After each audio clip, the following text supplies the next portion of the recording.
성경 말씀 마가복음 14장 1절에서 11절입니다. 이틀이 지나면 유월절과 무교절이라. 대제사장들과 서기관들이 예수를 흉계로 잡아 죽일 방도를 구하며 이르되 밀란이 날까 하노니 명절에는 하지 말자 하더라.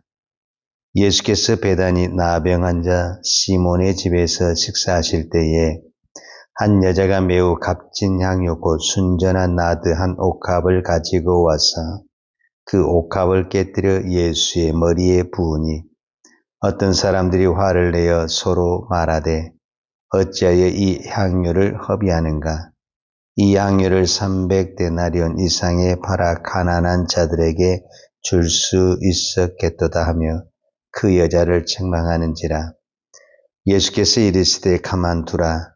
너희가 어찌하여 그를 괴롭게 하느냐? 그가 내게 좋은 일을 하였느니라. 가난한 자들은 항상 너희와 함께 있으니 아무 때라도 원하는 대로 도울 수 있거니와 나는 너희와 항상 함께 있지 아니하리라. 그는 힘을 다하여 내 몸에 향유를 부어 내 장례를 준비하였느니라. 내가 진실로 너에게 이르노니 온 천하에 어디서든지 복음이 전파되는 곳에는 이 여자가 행한 일도 말하여 그를 기억하리라 하시니라. 12 중에 하나인 가룟 유다가 예수를 넘겨주려고 대제사장들에게 가매 그들이 듣고 기뻐하여 돈을 주기로 약속하니 유다가 예수를 어떻게 넘겨줄까 하고 그 기회를 찾더라. 아멘.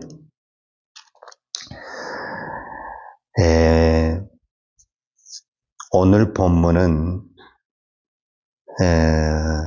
대제사장과 서기관의 이야기도 나오고 또 한 여인이 옥합을 깨뜨려 예수님에게 향유를 부은 이야기도 나오고 또 예수님의 제자 중인 가룟 유다가 예수님을 어떻게 팔 것인가 이야기도 나옵니다. 그러니까 이 짧은 이 성경 안에 세 사람이 등장한다고 볼 수가 있죠. 대제사장과 서기관, 그 다음에 한 여인. 마가복음에서는 그냥 어떤 한 여인으로 기록이 되어 있지만 요한복음에 보면은 나사렛의 누이 마리아로 기록이 되어 있습니다. 그리고 오늘 가룟 유다, 예수님의 제자죠. 그러니까 처음에 시작을 대제사장과 서기관들로 시작을 해서 어떻게 예수를 죽일까? 이 말로 시작을 하다가 그 중간에 또 한 여인이 어떻게 예수님에게 헌신한 내용을 보여주고 또 마지막에 또 가룟 유다가 예수님을 또 어떻게 죽일까? 이런 구조로 되어 있다라는 거죠. 자, 우리가 이런 구조를 일명 샌드위치 구조다 이렇게 말을 하는 거예요. 그게 왜 그러냐면 앞, 뒤는 예수님을 어떻게 죽일까? 즉 앞에는 대제사장과 서기관, 뒤에는 가룟 유다. 그리고 그 중간에 뭐가 들어있냐면 한 여인의 옥합을 깨뜨리는 사건이 들어있다라는 거죠. 자, 우리가 보통 샌드위치의 구조를 보면 겉이 중요한 것이 아니라 속 내용이 중요하죠. 내용이 무엇이 들어있냐에 따라서 세상 말로 가격도 다르고 맛도 다르죠. 그러니까 오늘 본문의 구조는 이 양 사이드에 나타나는 대제사장과 서기관, 그 다음에 가룟 유다에 초점이 있는 것이 아니라 그런 상황에서 예수님께 헌신된 이 한 여인의 옥합의 이야기를 하고 있다라고 볼 수가 있죠. 저는 오늘 이 말씀을 묵상하면서 다시 한번 깨달게 된 것은 우리가 헌신을 하다. 목회자만 헌신하는 게 아니죠. 주님을 믿는 모든 사람들은 헌신을 하죠. 또 우리가 이 새벽에 기도를 하다.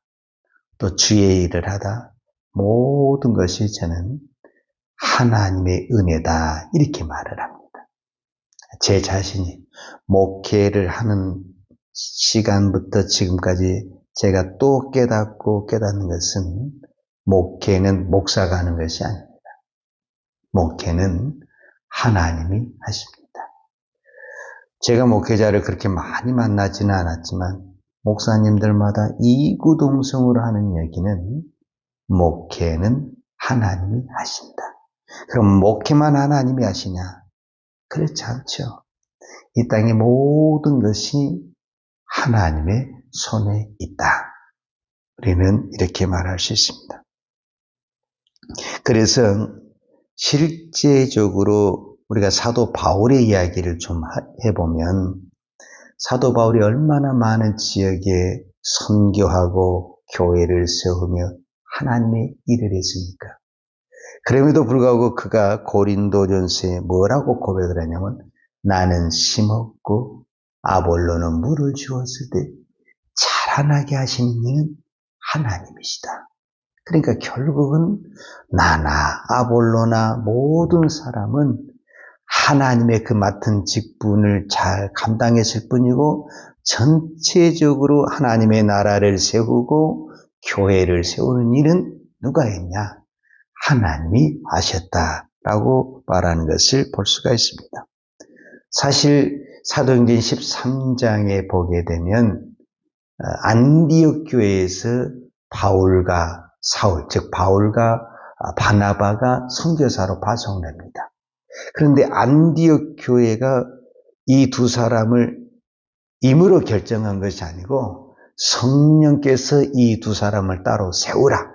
그리고 성령이 말씀한 대로 이 두 사람을 선교사로 파송합니다.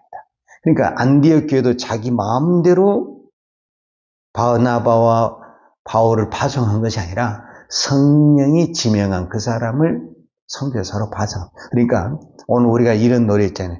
나를 부르시니가 나를 만드시니가 하나님이시다. 이렇게 이야기하는 것처럼 바울을 다메섹 도상에서 부르시니가 하나님이시고 안디옥 교회에서 선교사로 파송을 하는 것도 교회가 한 것이 아니고 하나님이 선교사로 파송하신 거죠.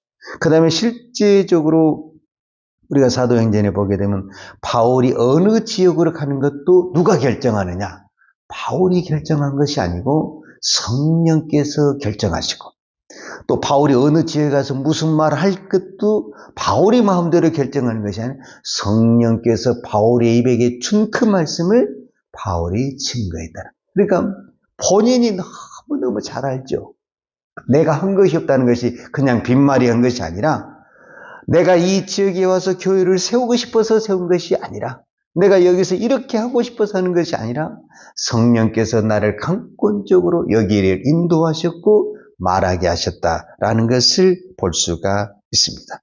실제적으로 사도행전 18장에 보면 사도 바울은 고린도 지역에 갔을 때 너무 힘들었어요. 얼마나 힘들었냐면 생활하는 것조차도 힘들어서 거기서 아굴라 브리스길라를 만나서 그들과 업이 같아서 천막을 지으면서 이 선교 사역을 하고 그랬었어요. 그런데다가 그 바울이 그 고린도 사람들을 보니까 너무너무 무서운 거예요. 그래서 두렵고 떨려서 아무 말도 못하고 있는데 밤에 주께서 그 의기소침한 사도 바울에게 찾아와서 두려워하지 말라, 무서워하지 말라. 이 성중에 내 백성이 많다면서 복음을 증가하라고 합니다. 그러니까 우리는 사도 바울하면 대단한 것 같지만 사도 바울이나 우리나 똑같은 인간입니다. 그래서 배고플 줄 알고 궁핍할 줄도 알고 두려울 줄 알고 낙심이 되기도 하는 것입니다. 그런데 그때마다 성령께서 주께서 찾아오셔서 힘을 주시고 은혜를 주셔서 저는 끝까지 사도 바울의 선교 사역을 감당했다. 이렇게 말을 하는 것입니다. 그래서 나중에 고린도 전서를 쓸 때 솔직하게 사도 바울이 고백합니다. 내가 주를 위해서 누구보다도 다른 사도보다도 더 열심히 수고하고 했지만은 이것은 내가 한 것이 아니라 뭐라 하느냐? 나의 나 된 것은 하나님의 은혜다. 내가 모든 사도보다 더 많이 수고하였으나 내가 아니요 오직 나와 함께 하신 하나님의 은혜다. 이렇게 표현을 해요. 저는 이 말이 사도 바울의 진심이라고 믿어요. 우리가 목회를 하고 무슨 일 하면서 분명히 내가 수고했죠. 그러나 뒤돌아보면 그때 하나님이 힘 주시지 아니고 그때 하나님 은혜 주시지 않냐면 나 못했다 그 말이에요. 그러네 그때 내가 낙심하고 있을 때 지쳐 있을 때 하나님이 그때 나에게 찾아오셔서 은혜 주시고 힘 주셔서 감당할 수 있었다라고 고백한 이 사도 바울의 이 고백, 그것은 전체적으로 봤을 때 무엇이다? 모든 것이 하나님의 은혜다라고 말할 수가 있죠. 제가 오늘 왜 이야기를 하냐면 오늘 이 마리아라고 말할 수도 있고 이제 한 여인이라고 말할 수 있는 이 여인이 자기의 가장 소중한 옥합을 깨뜨려서 예수님에게 드렸다 그 말이에요. 지금 말하자면 깨뜨려서 그 예수님에게 헌신을 했는데 그것을 보고 다른 모든 제자들, 특별히 이 가룟 유다, 마태복음을 보면 이 가룟 유다가 굉장히 화를 내면서 왜 이것을 허비하느냐 이렇게 책망을 했다라는 거예요. 오늘 성경에 보면도 그런 얘기가 나오죠. 5절에 보면 이 향유를 4절부터 읽어야 되거든요. 어떤 사람들이, 여기 오늘 본문에서는 어떤 사람인데 사실은 제자들이에요. 어떤 사람들이 화를 내어 서로 말하되 어찌하여 이 향유를 허비하는가? 이 향유를 300데나리온 이상에 팔아 가난한 자들에게 줄 수 있었겠다 하며 그 여자를 책망하였는지라. 이렇게 표현을 했어요. 그러니까 이 여인이 예수님에게 헌신한 것을 보고 누가 책망을 했냐면 가장 예수님 곁에 있는 제자들이 이거를 책망을 했다라는 거예요. 그런데 반대로 예수님은 이것에 대해서 어떻게 평가했냐? 예수님은 6절에 보니까 예수께서 이르시되 가만두라. 너희가 어찌하여 그를 괴롭게 하느냐? 그가 내게 좋은 일을 하였느니라. 이렇게 표현해요. 그러니까 똑같은 사건을 보고 제자들이 보는 시각과 예수님이 보는 시각이 달랐다라는 거예요. 그렇습니다. 교회에서 하는 그 모든 것들은 우리가 주의를 위해서 충성하고 헌신한다고 하지만 믿음 없는 눈으로, 세상의 눈으로 보면 다 낭비하는 것입니다. 선교 낭비하는 것입니다. 전도 낭비하는 것입니다. 제가 오늘 또 전도하겠지만 그 수많은 전도지 돌려서 한 명이나 됩니까? 이거 100% 낭비하는 것입니다. 그럼에도 불구하고 이것을 왜 우리가 낭비하지 않는 것으로 보느냐? 주님이 뭐라고 말씀하시느냐? 내게 좋은 일을 하셨다. 이렇게 말씀하시는 겁니다. 그러니까 세상의 눈으로, 믿음 없는 눈으로 보면 이거는 100% 낭비이지만은 주님이 뭐라고 말씀하냐면은 이거는 내게 좋은 일을 하셨다. 이렇게 표현하는 것입니다. 바로 우리는 이 말씀을 붙들고 충성하고 헌신할 수 있는 것입니다.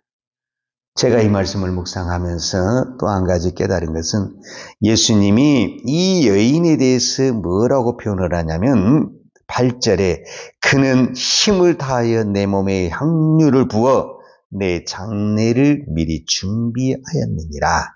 그러면서 이제 이 여인에 대해서 축복의 말씀이 내가 진실로 너에게 이르노니 온 천하에 어디 있어서든지 복음이 전파되는 곳에는 이 여자가 행한 일도 말하여 그를 기억하리라 하시니라. 이 여인이 예수님에게 향유를 부을 때 이런 생각으로 부었을까? 예수님이 이제 며칠 후면 죽을 거야. 내가 미리 가서 향유를 부을고 장례를 준비해야 되겠어. 이런 마음을 했을까? 몰라요. 이 여인은 그런 마음이 없어요. 단지 성경은 뭐라고 표현하냐면 이 여인이 예수님을 사랑했고 예수님 앞에 헌신하고 싶었고 감사하는 마음으로 옥합을 깨트린 거예요. 그런데 그것이 무엇과 연결이 되어 있느냐? 예수님의 장례와 연결이 됐다라는 거예요. 즉 이 말은 우리가 헌신할 때, 감사할 때 조심해야 될 것은 계산을 하지 말아라 그 말이에요. 내가 이렇게 하나님께 헌신하면, 내가 이렇게 하나님께 감사하면, 내가 이렇게 하나님께 충성하면 하나님 이렇게 해주실 것. 계산을 하면 안 됩니다. 지금 이 시대가 너무 계산이 좀 빠르잖아요. 그러나 아무리 우리가 눈치가 빠르고 계산이 빨라도 하나님 위에 있을 수가 없습니다. 우리는 어떤 부분에서는 미련하고 어리석고 답답하게 주를 위해 헌신하고 충성을 해야 됩니다.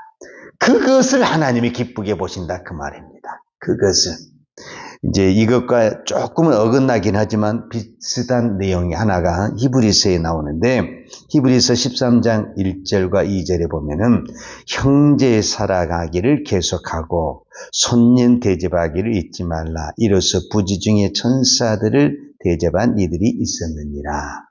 이 이야기는 구약의 누구와 연관이 되냐면 아브라함과 연관이 되어 있는 거죠. 아브라함이 어느 날 집에 있는데 나그네가 지나가는 거예요.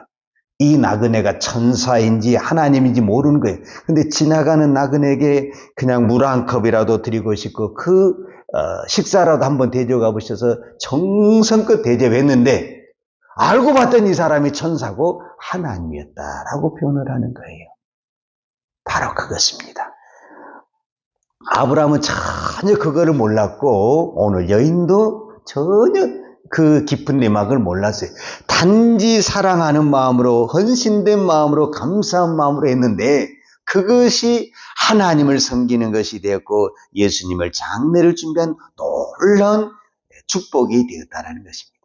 오늘도 우리가 어떤 것도 계산하지 말고 내게 주어진 가장 소중한 옥합을 깨뜨려서 내가 주님께 드릴 수 있다면 이것 자체로 우리는 기뻐하고 감사해야 된다. 그래서 우리가 믿음이 들어갈수록 어떤 마음이 듭니까? 드릴 수 있는 것이 감사하잖아요. 믿음이 없을 때는 드린다는 말이 자체가 시험이 되고 부담스럽지만은 믿음이 들어갈수록 어떤 생각이 듭니까? 내가 드릴 수 있는 것이 너무너무 감사하고 내가 헌신할 수 있는 것이 너무너무 감사하고 내가 하나님께 쓰임받는 것이 너무너무 축복이지 않습니까? 다른 거 기대하는 거 아니잖아요. 주님 앞에 내가 쓰임을 받을 수 있었다니, 내가 드릴 수 있었다니 이것보다 더 큰 은혜가 어디 있습니까? 오늘 또 우리가 이 새벽에 기도할 수 있는 자체로 감사합시다. 내가 오늘 이 새벽에 어떤 기도를 드렸고 어떤 응답을 받고 이건 중요하지 않아요. 내가 이 시간에 하나님 앞에 드렸다는 것, 내가 이 시간에 기도했던 그 자체를 하나님이 기뻐하시고 응답하여 주시고 은혜를 베풀어 주실 줄로 믿습니다. 기도하겠습니다. 하나님 아버지 감사합니다. 오늘도 이 새벽을 깨우며 기도할 수 있어서 감사합니다. 때로는 우리가 중언부언하는 것 같고 앞뒤가 안 맞은 것 같아도 주님은 그 순수하고 간절한 기도를 들으시고 은혜를 주시며 응답하여 주실 줄로 믿습니다. 오늘도 우리가 이 새벽에 이 시간을 드리는 것은 우리의 의도 아니고 하나님의 은혜입니다. 하나님이 우리를 깨워주지 아니하시면, 하나님이 우리를 불러주시지 않으면 우리는 아무것도 할 수가 없습니다. 지나온 시간도 하나님의 은혜요, 앞으로의 시간도 하나님의 은혜가 아니고는 믿음의 길을 걸어갈 수가 없습니다. 어떤 환경 속에서도 내 의를 드러내지 않냐고 오직 하나님의 은혜만 붙들고 나아가는 믿음의 종, 기도의 종 되게 하여 주옵소서. 그리고 언젠가 우리의 신앙을 고백할 때 사도 바울이 고백했던 것처럼 나의 나든 모든 것은 하나님의 은혜라고 고백했던 것처럼 내가 살아온 것, 내가 주를 위해 헌신할 수 있었던 것, 내가 주를 충성할 수 있었던 것, 내 힘이 아닌 오직 하나님의 은혜만을 고백하는 믿음이 되기를 원합니다. 오늘 또 이 믿음의 복을 더하여 주옵소서. 예수님의 이름으로 기도하였습니다. 아멘. 여호와는 내게 복을 주시고 너를 지키시기를 원하며 여호와는 얼굴로 내게 비추사 은혜 베푸시기를 원하며 여호와는 얼굴을 내게로 향하여 드사 평강 주시기를 원하노라. 이제는 우리 주 예수 그리스도의 은혜와 아버지 하나님의 크크신 사랑과 성령님의 풍성한 은혜가 오늘도 오직 하나님의 은혜만을 붙들고 사명을 감당하기를 원하는 사랑하는 주의 종들 머리머리 이해와 이 나라 이 민족과 한국 교회 위에 온 열방에 이 은혜의 복음을 증가하는 선교사님들 예와 사랑하는 주의 자녀들 머리에 이제부터 영원토록 함께 있을지어다. 아멘.